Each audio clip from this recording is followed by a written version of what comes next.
seberapa mudah untuk bisa mendapatkan vaksin COVID-19 di Amerika?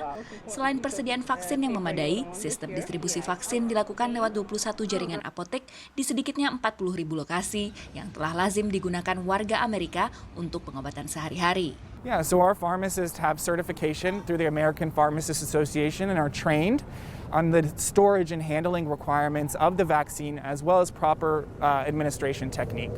Lewat situs vaccines.gov, peminat vaksin COVID-19 bisa menentukan lokasi vaksinasi, memperoleh informasi jam operasional, bahkan jenis vaksin yang tersedia. Ada juga informasi tentang vaksinasi walk-in atau tanpa janji, seperti yang dilakukan oleh keluarga Zuli Rasak yang memperoleh vaksin ketika sedang berlibur di Amerika. Jadi kita masuk ke target, terus kita tanya, ternyata bisa langsung, benar-benar bisa langsung gitu. Jadi ya udah langsung cuman ditanya ID-nya, dan alamat di Amerikanya di mana. Atau seperti Omar yang karena harus berpindah tempat selama di Amerika, memutuskan untuk mengatur janji dengan jejaring apotek Walmart. Karena saya ada proyek di dua kota, di Atlanta dan di DC, saya mencari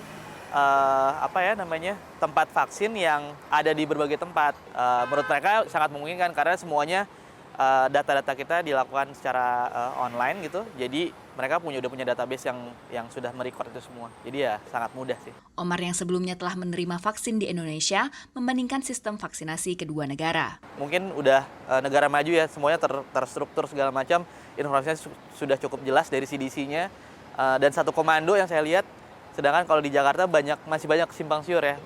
Setiap instansi punya informasi masing-masing sehingga kesulitan buat kita sebagai warga negara untuk ngelihat yang mana seperti itu dan mana informasi yang bisa kita pegang. Itu aja sih perbedaan paling signifikan. Sekalipun persediaan vaksin melimpah dengan sistem informasi yang tersentralisasi, 45% warga AS yang belum divaksinasi COVID-19 mengaku pasti tidak akan mengambil vaksin. Menurut jejak pendapat kantor berita Associated Press dan NORC. Pada saat yang sama, vaksin boleh didapatkan seluruh warga secara gratis, khususnya warga usia 12 tahun ke atas. Sementara menjelang tahun ajaran baru, vaksin COVID juga mulai diuji klinis untuk anak sekolah di bawah 12 tahun. Selain bekerja sama dengan jejaring apotek, Departemen Kesehatan tingkat kabupaten juga aktif membuka tempat vaksinasi pop-up.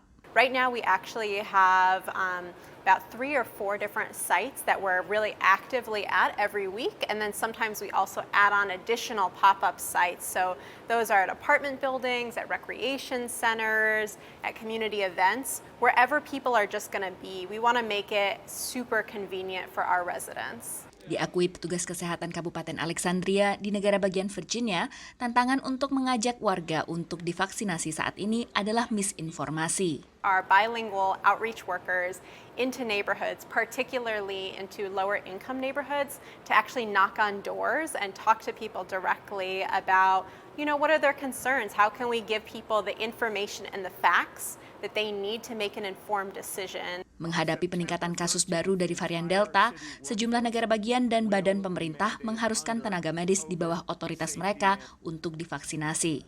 Dari Alexandria, Virginia Gunawan, VOA.